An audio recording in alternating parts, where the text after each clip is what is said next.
Es un video sobre mi cuadro favorito en todo el mundo y pido perdón a los que lo estén viendo porque probablemente me voy a trabar un poco mientras lo expongo. Y la razón por la que la hago, a pesar de que no hable muy fluidamente, es porque este cuadro tiene mucho significado, y es muy bonito y me gustaría mostrarlo porque creo que puedo ver cosas que van más allá de la mera técnica, que es lo que muchas veces se muestra.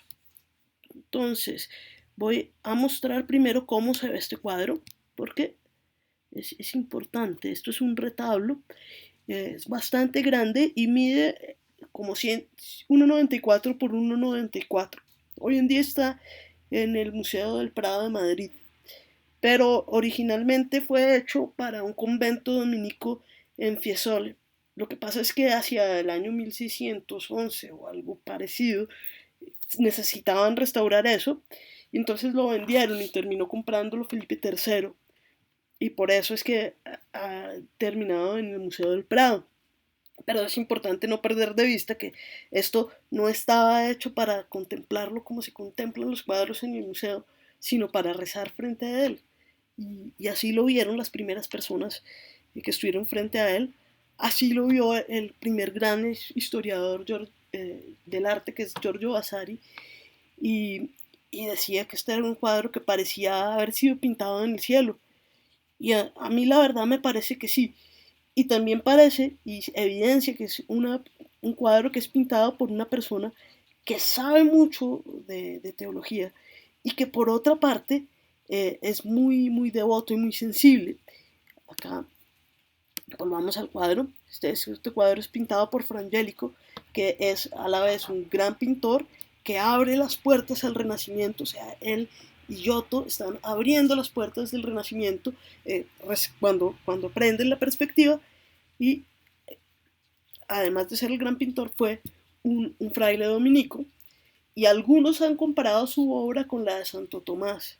Decían, decían justamente que Frangélico, eh, su obra era equiparable a la Suma Teológica. Es una obra muy luminosa, es caracterizada también por la gran cantidad de luz que tiene. Bien, veamos aquí eh, las dos partes principales de este retablo. Entonces, lo primero es que tenemos la escena principal, que es la Anunciación, y lo segundo, aquí en la predela, aquí en esta parte de abajo, hay varias escenas de la vida de la Virgen María y están separadas aquí por esta inscripción que dice las primeras palabras del Ave María, gracia plena.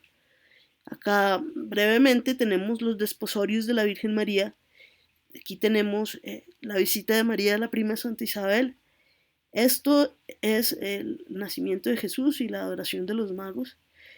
Y acá tenemos, esta es la presentación del niño Jesús en el templo y este es el tránsito de María. Y acá nuevamente la escena principal, la Anunciación. Para mí este cuadro es el que mejor refleja en toda la historia del arte la libertad humana, y es un homenaje a la libertad mucho más importante que otras obras que parecen ser más emblemáticas como La libertad guiando al pueblo. Vamos a lo que todo el mundo sabe de este cuadro, y lo que todo el mundo sabe de este cuadro es que pues, es una de las grandes expresiones del, del manejo de la perspectiva. Aquí empieza a manejarse la perspectiva.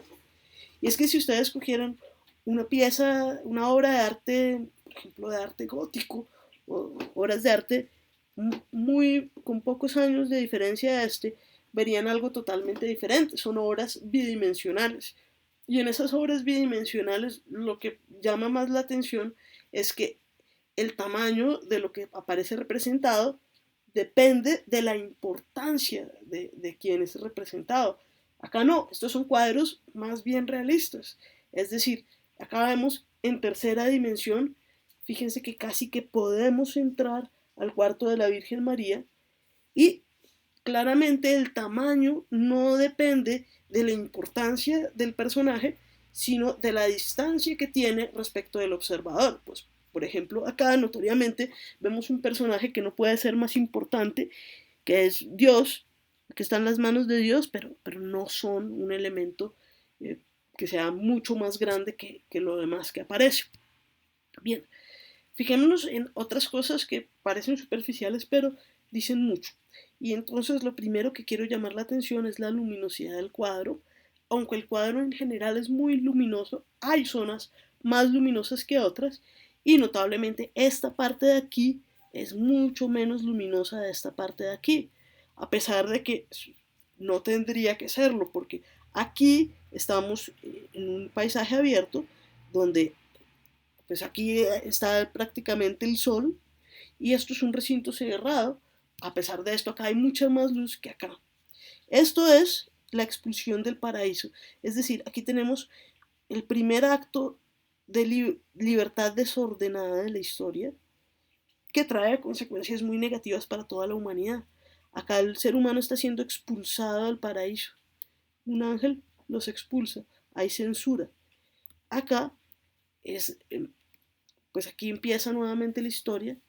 María es la nueva Eva y por eso si nos fijamos las caras de María y de Eva son bastante parecidas. La diferencia está en la ropa, que en el caso de Eva es opaca, o sea, es clara, pero no refleja luz.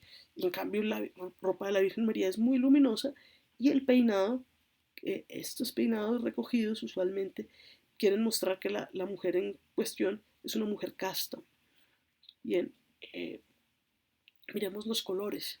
Nuevamente, acá, esto de aquí, esto de acá, la corona aquí, la luz que emana de acá, están en distintos tonos de dorado.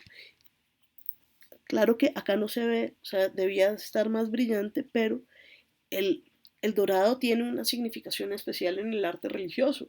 Y es que desde la antigüedad, donde hay dorado, se supone que está la presencia de Dios. Entonces, aquí vemos la obra de Dios, aquí vemos la obra de Dios, aquí vemos que María es santa, está llena de gracia, y aquí vemos también que el ángel es una persona santa, y los colores son muy vivos.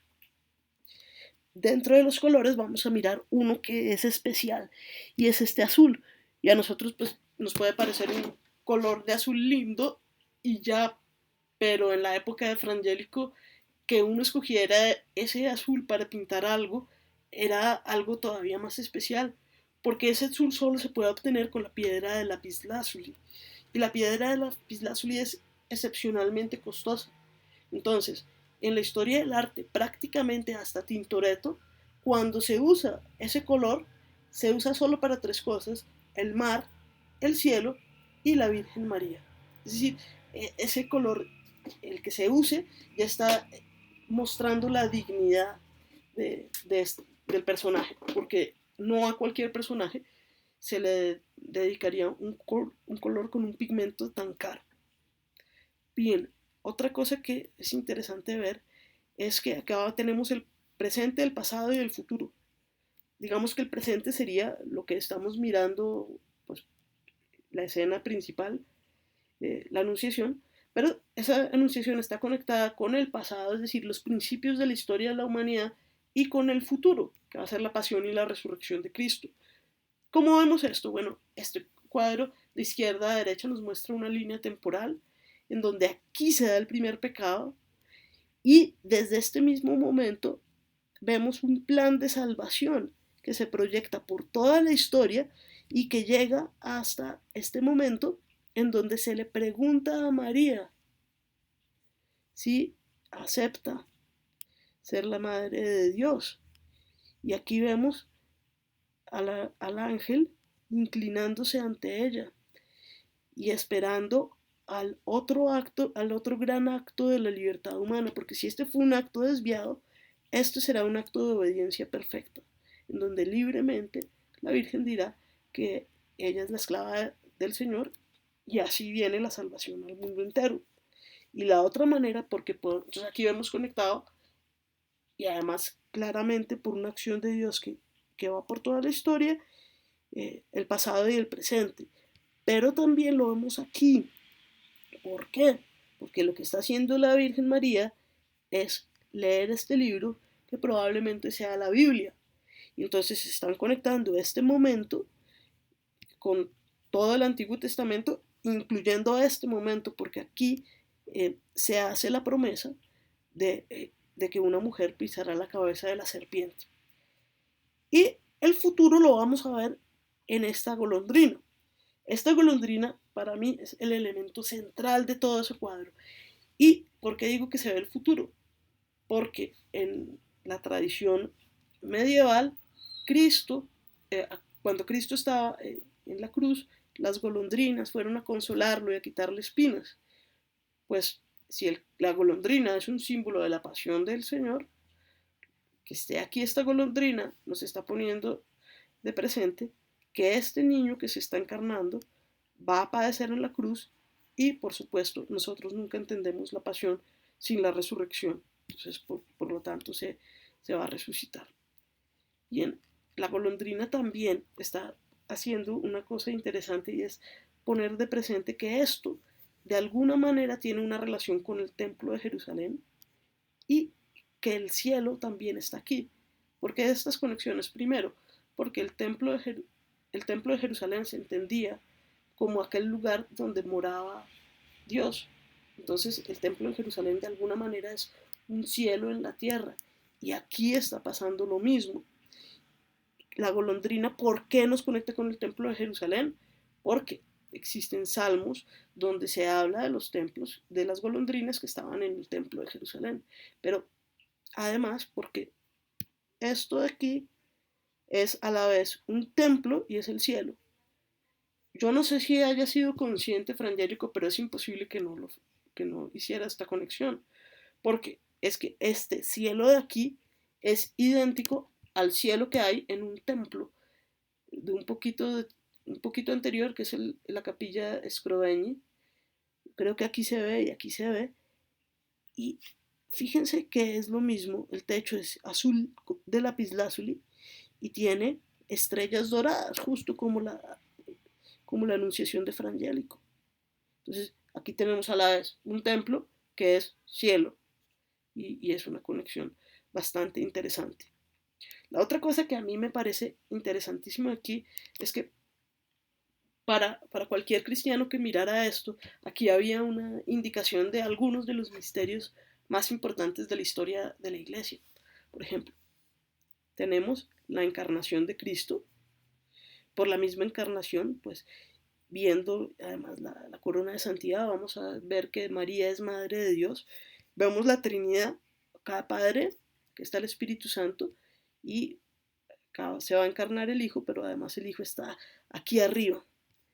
Y tenemos concepción virginal, y yo no sé si Frangélico fuera muy consciente de esto, pero también creo yo que aquí está el dogma de la Inmaculada Concepción, justamente el ver al ángel inclinándose, justamente que aquí se diga que es llena de gracia, nos sugiere que esta mujer no tiene pecado alguno, porque pues ni siquiera el pecado original, porque es llena de gracia. Sin embargo, bueno, todavía no se había, todavía no se había proclamado oficialmente esto como dogma, por lo tanto no sé bien cuál fuera la opinión que tenía Frangélico, pero pues cuando yo lo veo yo no puedo dejar de pensar en, en la Inmaculada Concepción.